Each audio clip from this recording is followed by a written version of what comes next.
Salut les amis, on se retrouve aujourd'hui pour une analyse de tournant. On est sur le Nova Open, le Warcry Grand Tournament Nova Open du coup 2023. On va analyser ensemble comment ça s'est déroulé, les listes qui ont été jouées, etc., etc. On va voir tout ça ensemble. Merci à Siggy de m'avoir envoyé ça sur le Discord. C'est grâce à lui que je peux faire cette petite vidéo. Je me suis dit, je pense que ça peut intéresser la communauté Warcry. Donc on est parti, je reviens sur la page.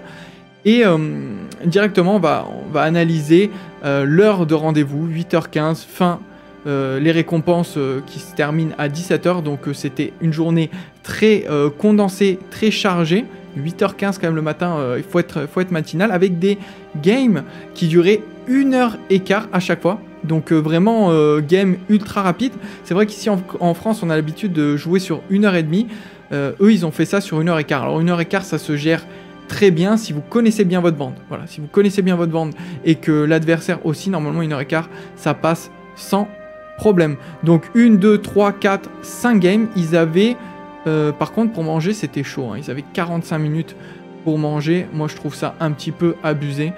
Je pense qu'ils auraient pu très bien terminer à 18h et laisser 1h45 de pause.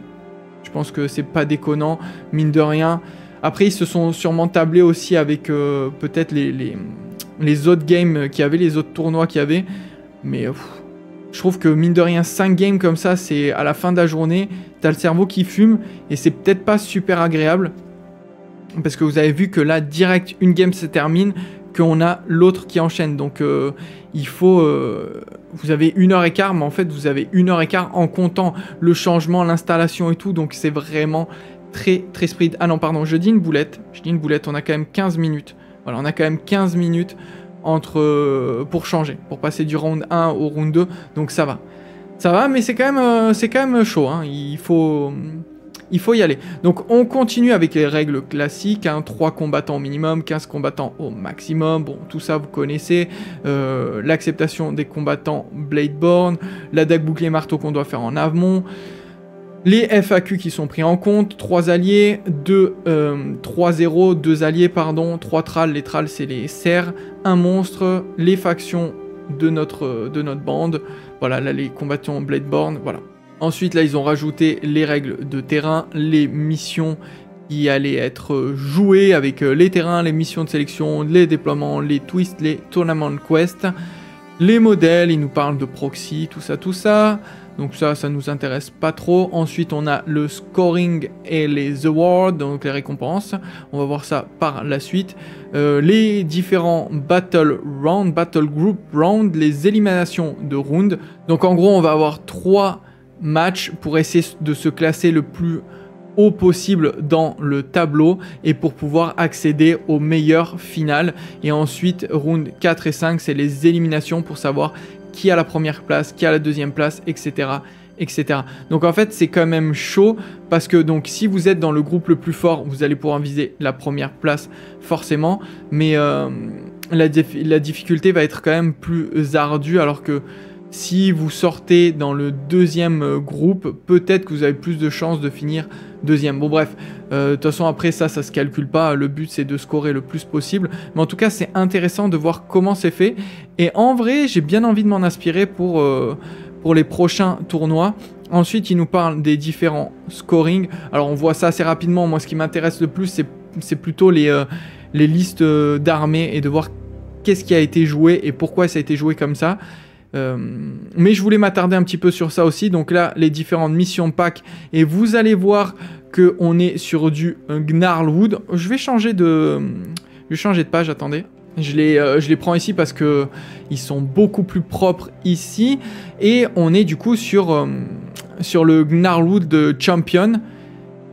Comme je vous avais dit dans de précédentes vidéos, c'est ce qui se joue le plus aux États-Unis et en Angleterre, donc ça m'étonne pas. En plus de ça, on va avoir des petits bonus victory point, et j'aime beaucoup. Voilà, 1 point de victoire si le leader ennemi a été tué.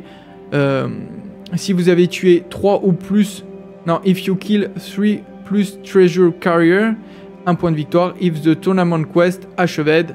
Du coup, on constate qu'ils n'ont pas joué avec les side quests, mais vraiment les quêtes comme ça, tournament quest, C'est les quests un petit peu cachées qu'on a. En fait, ils ont fait un mélange de Gnarlwood et de missions de base, entre guillemets, le tournement en pack que vous pouvez trouver dans le livre de base. J'aime beaucoup parce que c'est des objectifs simples, efficaces, très logiques. Et je trouve que ça marche bien. Voilà, un point de victoire si vous avez tué le chef ennemi, c'est ce qui revient le plus souvent. Et je trouve que c'est simple et efficace. C'est ce que je disais d'ailleurs dans ma dernière vidéo là sur Age of Sigmar, où je trouvais que les objectifs étaient cons. Là, on a quelque chose sur Warcry qui marche vraiment bien pour moi. C'est très intuitif, ça va dans l'ADN. Franchement, c'est nickel, c'est ce qu'il faut.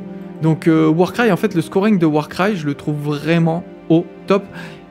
Et du coup, bah, je préfère jouer en compétitif, du moins avec les règles compétitives sur Warcry, que les règles narratives. Même si je veux faire une partie à la cool, entre guillemets, je trouve ça beaucoup plus intéressant. Après, les parties aussi à la cool, comme ça, avec des scénarios un peu what the fuck, c'est sympa. Je dis pas le contraire, mais j'avoue que sur Warcry, eh ben, j'ai plus envie de jouer comme ça, avec les scénarios faits pour la compétition, parce qu'en fait, c'est très équilibré, c'est très bien fait, et c'est vraiment cool. Il n'y a pas d'objectif secondaire à la con, on a vraiment un objectif principal à accomplir, des petits quêtes secondaires, mais ça ne va pas nous faire gagner tant de points que ça.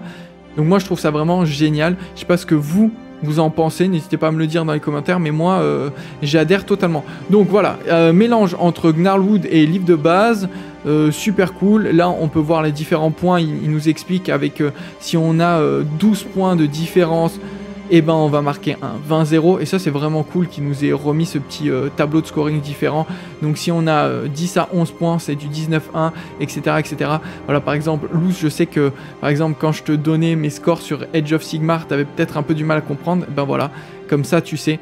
Donc 12 points de différence, tu as mis un 20-0 à l'adversaire. Maintenant, on va attaquer à ce que vous attendez le plus, l'analyse des bandes. Alors, on va pas tout analyser parce qu'il y en a vraiment une tonne. On va faire un truc assez rapidos. Si vraiment ça vous intéresse, eh ben, je vous mettrai... dites-le moi, peut-être que je le mets directement en description. Je peux mettre en description directement les liens. Si vous voulez checker tout ça, ça peut être intéressant. Sinon, je vous le mets en commentaire. Voilà, si vous voulez regarder comme ça, ça peut être cool pour tout le monde. Donc, on a 28 joueurs. Donc, on commence avec Alexander jusqu'à Monsieur Wade. Et on a diverses bandes. C'est assez... du moins c'est assez divers. Oui et non. Il y a quand même certaines factions qui reviennent. Et on constate, moi la première chose que j'ai constaté, c'est qu'il n'y a pas beaucoup de bandes Warcry qui sont jouées, les bandes pures souches Warcry. Là, on va voir les différentes factions, vous avez vu, Fireslayer, Daughter of Cain, là on est sur du Stormcast, Beast of Chaos, Caradron, Untamed Beast, donc première bande pure et dure, Gloomspite, Askurgan, deuxième bande, Skaven, là, Corne de Hashut, on en a deux, Questor, une seule. Alors lui, je pense qu'il a pas trop compris. On va voir. Là, c'est mon avis comme ça à chaud. On va voir comment Daniel s'en sort. Ensuite, Magotkin of Nurgle pour John. Ogre, Royal Beastslayer. Donc encore une bande comme ça, pure Warcry. Seraphon, Flesh Eater, Caradron, Gloom, Beast of Chaos, Cruel Boy, Soulblight, Bone Splitter, Cruels et Bone Splitter. Donc en termes de diversité, je trouve que c'est pas trop mal parce qu'on a quand même que 28 joueurs, c'est pas la folie non plus. Mais pour du Warcry, c'est vraiment génial. J'aimerais tellement pouvoir organiser des tournois comme ça à 30 joueurs Warcry ici en France, ça serait vraiment canon. Et on constate du coup qu'il y a beaucoup de bandes qui viennent de Age of Sigmar. Et je pense, mon avis perso, pourquoi les gens jouent plus des bandes Age of Sigmar que les bandes classiques Warcry, pour deux raisons. Parce que la première, c'est qu'au niveau de customisation et de tout ce qu'on peut faire, c'est beaucoup plus intéressant, c'est plus riche. Donc la possibilité de combo est beaucoup plus intéressante. La deuxième chose, je pense, c'est en termes de prix. Si vous êtes joueur Age of Sigmar, que vous jouez par exemple Soulblight, vous avez déjà tout pour vous créer une super bande Soulblight. Pareil, vous jouez Iron Joe, vous avez déjà tout. Vous jouez Cruel Boy, vous avez déjà tout, etc., etc. Et je pense que beaucoup sont des gens qui viennent de Age of Sigmar et du coup qui vont jouer comme ça leur figurine Age of Sigmar sur Warcry. Donc je pense que c'est ces deux raisons-là, sachant qu'en plus pour Warcry, si vous voulez customiser votre bande, hormis rajouter un allié en plus, c'est racheter une deuxième boîte. Donc je crois que c'est 45 € la boîte, ça fait quand même à peu près 90 € si on en achète deux, pour avoir quelque chose de vraiment customisable comme on veut nous. C'est quand même un coût, faut pas se le cacher, même si certaines bandes, comme par exemple Untamed Beast ou Royal Beast Slayer, qui déjà de base sont vraiment fortes. Mais je suis curieux de voir un petit peu où se situent en termes de classement ces bandes-là. Donc on va pas tout analyser, on va checker un petit peu les Battlegrounds, les filas, les rosters, tout ça, et après on analysera les bandes qui ont bien perfait. Je tiens à mettre quand même une parenthèse, c'est pas parce que la bande a bien perfait que cette bande-là est vraiment très forte. Parce que la bande, la composition de bande, c'est une chose, mais ce qui fait surtout la force de cette bande-là, c'est le joueur qui a derrière. Par exemple, si vous prenez un joueur avec très peu d'expérience, vous lui donnez une bande très forte, il va pas forcément parfait, du moins il va pas du tout parfait. Alors qu'à l'inverse, vous donnez une bande moyenne à un joueur qui joue vraiment très bien, il peut potentiellement finir premier du tournoi si les étoiles s'alignent un petit peu entre guillemets et si lui il fait pas d'erreur. Parce qu'il y a toujours après une question de jet de dés, il y a toujours voilà, il y a un aléatoire, c'est des jeux de chez Games Workshop, il y a des dés, donc forcément, il y a toujours ce côté aléatoire, comme je disais. On arrive du coup sur les Battle Groups, et c'est par la suite qu'on aura nos finalistes. On a round 1, 2 et 3 pour chaque groupe, et c'est grâce à ça qu'on va avoir après nos Battle Group Standing. Là, on peut voir ce qui s'est passé, donc Javis Martinez, 3 wins, 2 wins, 2 wins, 1 win, 1 win. Pas de draw et il finit avec 55 points sur son groupe numéro 1. Là c'est Justin qui finit avec 38 points. Là ici on a 46 points et 51 points. Donc ce qu'on va faire, c'est qu'on va tout simplement analyser un petit peu les meilleurs de chaque groupe. J'avise 55 points. Hop, tac tac tac tac tac. Il est ici. Il a joué Horn of Ashut, les cornes d'Ashut. Alors moi, c'est une bande que j'aime beaucoup, qui est vraiment très tricky, qui a beaucoup de qualité, qu'on voit très peu sur les tournois en France, mais qui est vraiment très bien. Alors le seul problème, c'est que je kiffe pas trop le design des figurines, mais en termes de gameplay, je m'amuse énormément quand je les joue. Et qu'est-ce qu'on peut voir ? On peut voir déjà qu'il a mis un Raptorix, chose qui me choque un peu quand même. Il en a mis 2 même. Hein. Et on a 1, 2, 3, 4, 5, 6, 7, 8, 9, 10, 11 combattants. Déjà 11 combattants. Lui, il a compris que plus on avait d'activation, plus on avait des chances de gagner. Donc 11 combattants. Qu'est-ce qu'il a enlevé ? Peut-être qu'il a enlevé le second, je pense. Ça m'étonnerait qu'il ait enlevé le mec avec la flamme. Non, parce que je pense que c'est lui, le flammeur hurleur. Il en a même mis 2. Et il en a mis 3. Ah ouais, d'accord. Je pense que c'est ça. Hein. Et le Ruintor Alpha. Ouais, voilà. Donc, il y a le leader. Il y a les... Ah ouais, il est très très chaud. Il a mis 3 mecs. Je veux pas dire de conneries, mais je crois que c'est ça. Hein, parce que là, il y en a qu'un seul sur celui d'au-dessus. Ouais, c'est ça.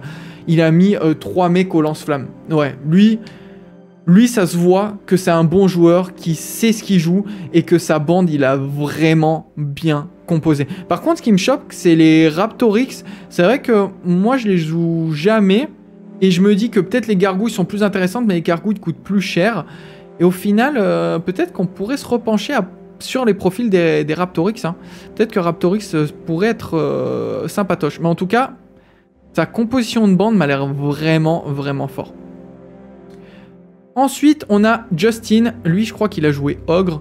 38 points. Et on va voir ça de suite. Donc, Justin. Bam, bam, bam. Voilà. Ogre, Mo Tribe. Avec 1, 2, 3, 4, 5, 6, 7, 8, 9 bandes. Et forcément, il joue du Gnoblar. Il joue des petits mecs pour faire des activations. C'est obligé. Et en vrai Ogre. Et en fait, il en joue... Gultord, 280 points, 280 points. Ouais, il en joue que 2 hein, des gros. Alors ça, je sais pas ce que c'est.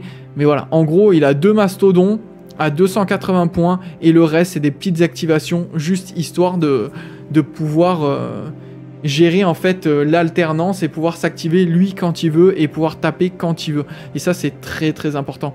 Et là, rien qu'en analysant les listes, on peut voir que les mecs, ils savent ce qu'ils font.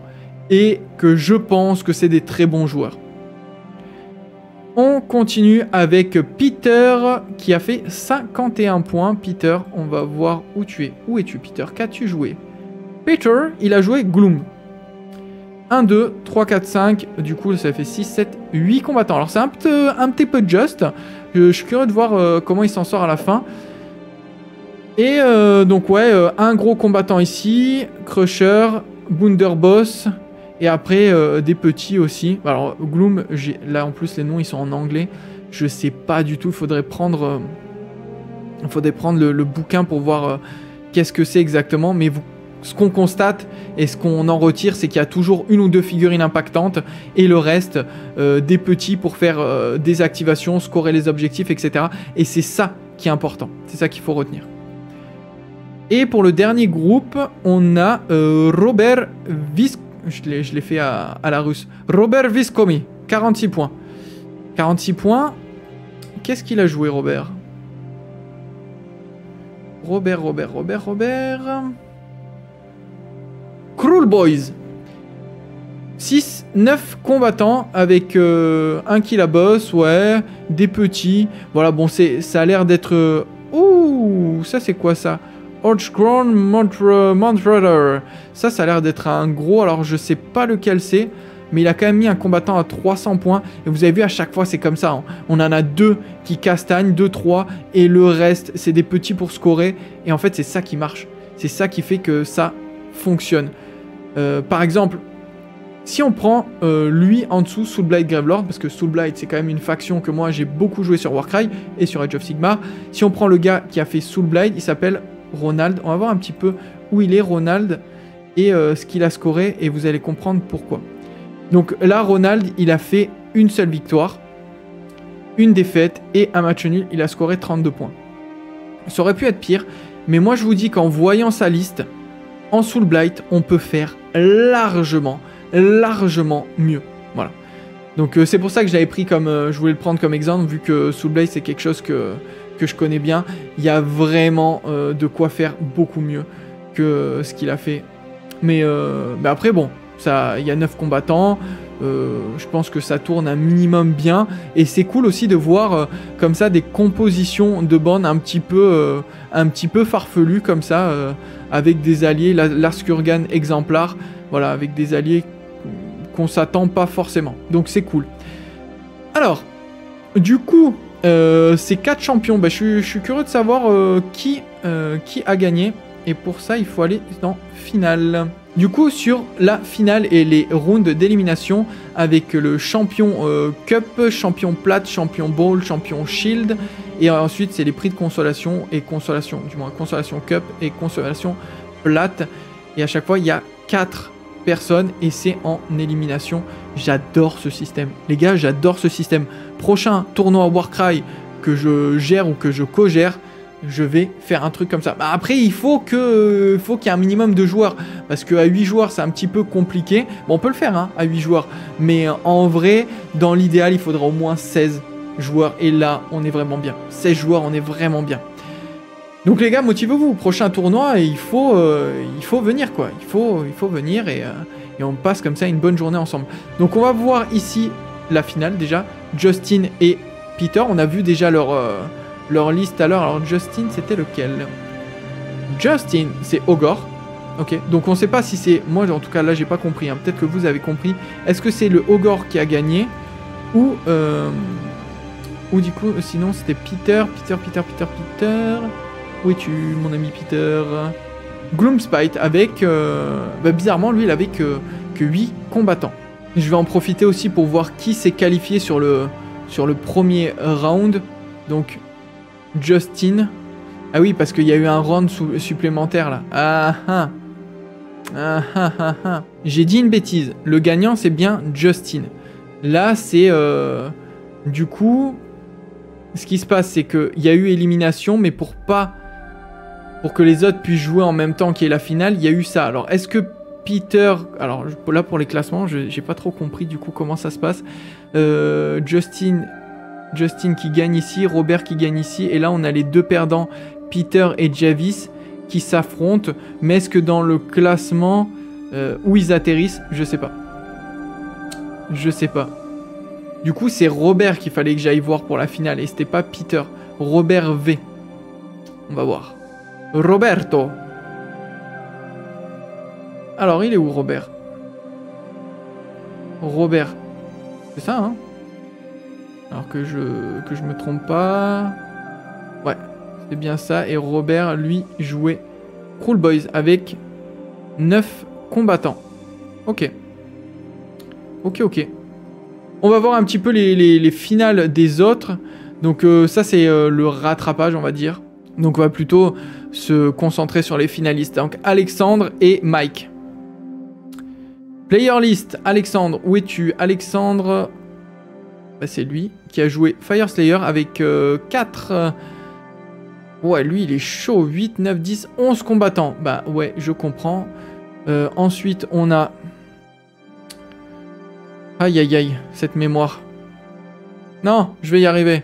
On a Mike G. Michael G. Caradron. 1, 2, 3, 4... 5, 6, 7, 8, 9, 10, 11, voilà, 11 combattants, pareil, Arcanote. Putain, ça coûte pas cher un Arcanote, hein. Hop. Ok, bah c'est des mecs, ils ont compris comment on joue à Warcry, quoi. Ils ont clairement compris comment on joue à Warcry. Ensuite, peut-être que là, on va pas retrouver la même qualité de liste. Je pense que sur les 2 premiers tableaux, on peut avoir des bonnes listes sympas. Après, là, je pense qu'on est déjà sur quelque chose d'un peu moins quali. Donc, Andy B... Andy B, Beast of Chaos, ouais voilà. 1, 2, 3, 4, 5 combattants. Donc déjà, on voit que là, le niveau des listes n'est pas du tout la même. Hein. Et Grey R... Grey. Où es-tu, Grey? Mr. Grey? Je le trouve pas. Je suis sûr que vous l'avez vu. Ah déjà, Scaven, 2, 4. Donc lui, il a fait 7 combattants.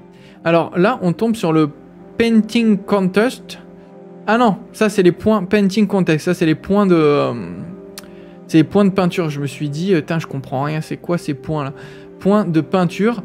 Et Michael et Justin, ils sont quand même sortis des très bons points, sachant que ils font partie des finalistes. On les a là. Michael qui gagne le Championship Plate et Justin qui gagne le Championship Cut.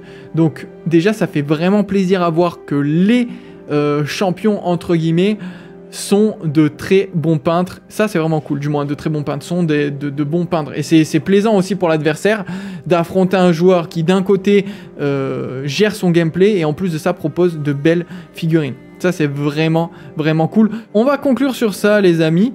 Voilà, j'espère que cette analyse vous aura plu. On peut en débattre dans les commentaires avec grand plaisir. On peut aussi en parler pour ceux qui sont sur le Discord, sur la petite page Warcry avec grand plaisir. En tout cas, merci encore à Siggy pour ça. Franchement, je trouve super intéressant. Attendez, avant de terminer, j'aimerais voir là, Daniel Kelly, qu'est-ce qu'il a fait avec ses Questors. Donc 6 combattants.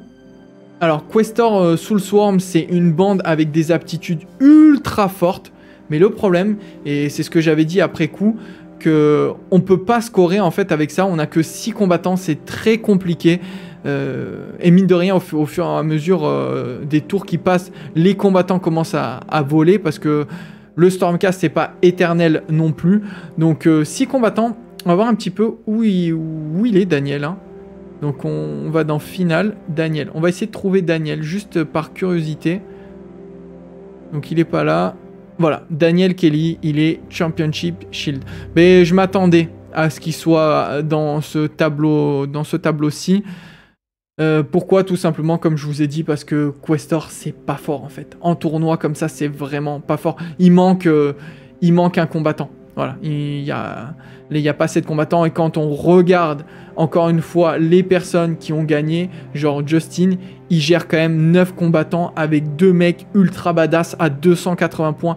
Lui, il a compris comment gagner une game et comment ça se joue. Et c'est ça en fait, Warcry, malheureusement, que vous le vouliez ou non, vous ne pouvez pas gagner avec une bande, pour moi, inférieure à 8 combattants. C'est impossible. Vous pouvez pas gagner un tournoi avec une bande, à part si les autres personnes qui sont avec vous sont des noobs et où on fait des super sales jets lors de leur activation. Mais 8 combattants, c'est vraiment le grand minimum et je trouve ça limite trop léger. Voilà. Pour moi, une bonne bande, elle fait au moins 9-10 combattants. Là, 9-10 combattants, on est bien. 11, on est encore mieux. Mais le mec là, qui a joué Corn Dashoot, il m'a vraiment hypé là. Sa bande, j'adore. Franchement, 1, 2, 3, il y en a 4. 8, 9, 10, 11. 11 combattants. Sa bande, elle fait rêver pour moi. J'adore sa bande. Franchement, en plus dans ma tête, je me suis dit, bon allez Will, il faut que tu finisses les Corn Dashoot. Bah allez les gars, c'est sûr que je vais les finir. Et limite, je me dis, vas-y, rachète-en une juste pour remettre un flammeur. Parce que le mec qui fait des flammes, là, il est trop fort. En fait, le leader, il est trop fort. Il a une super aptitude. Et le gars là qui balance des flammes, trop fort aussi, super aptitude. Donc honnêtement, super intéressant de pouvoir analyser comme ça les bandes adverses. Super cool, voilà. Je pense que Loose, tu vas kiffer. Hein, n'hésite pas à aller checker ça et on en parle aussi en privé.